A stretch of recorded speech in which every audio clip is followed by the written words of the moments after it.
Welcome to Hoegaarden, a village in the undulating Haspengouw region with a rich history. In Roman times, for example, an important Roman road cuts through this fertile region and connects Tongeren with Bavay. In Hoegaarden, the road is lined with over a dozen Gallo-Roman villas, some of which are excavated in the 80s.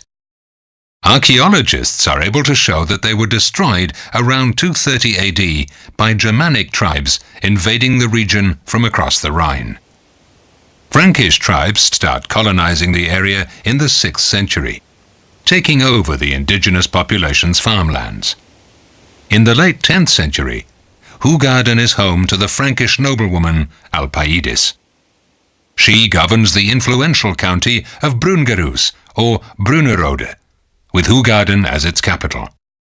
Alpaidis donates this county to the Bishop of Liège, and in doing so, Hoegaarden remains a Liège enclave in the Duchy of Brabant, right up to the French Revolution. This special statute brings the village many advantages. The Prince Bishop of Liège is only marginally interested in out-of-the-way Hoegaarden, whereas the Duke of Brabant can exercise no authority there. This enables Hoegaarden to steer a much more independent course than the surrounding Brabant towns and villages. And the Hoegaardiers are astute enough to do the same. Woodlands are deforested and developed faster in Hoegaarden than anywhere else, and the dragging of the trees creates the typical Hoegaarden hollow roads.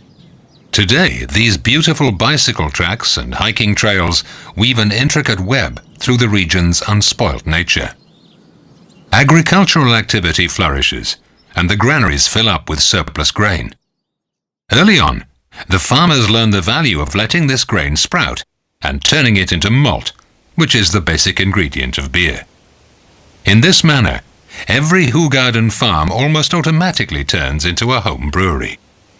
Drinking beer is even recommended in the Middle Ages. It's safer than water, which is a carrier of disease.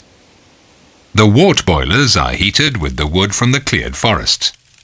This is how, in the Middle Ages, the Hoegaardiers lay the foundation for the village's centuries-old beer brewing tradition. The earliest mention of a brewery in Hoegaarden is to be found in a historical document dating back to 1318. Since wheat is the region's most important cereal crop, a tradition of cloudy wheat beer develops.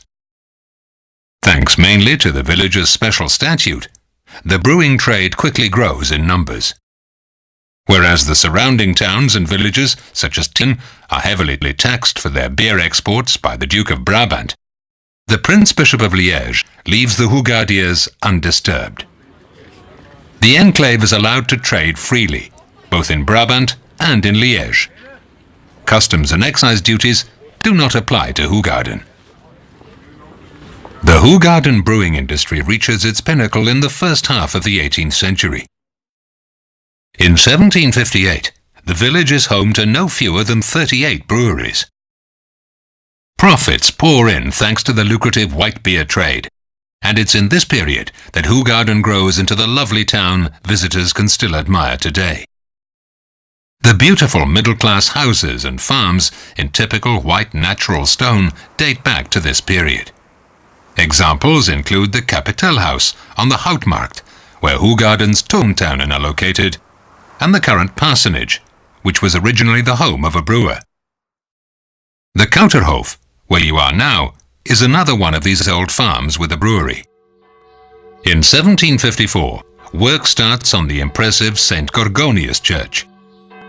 Belgium's largest Rococo church was actually much too large for the Hoegaarden of that day and age. The church is completed in a record 5 years.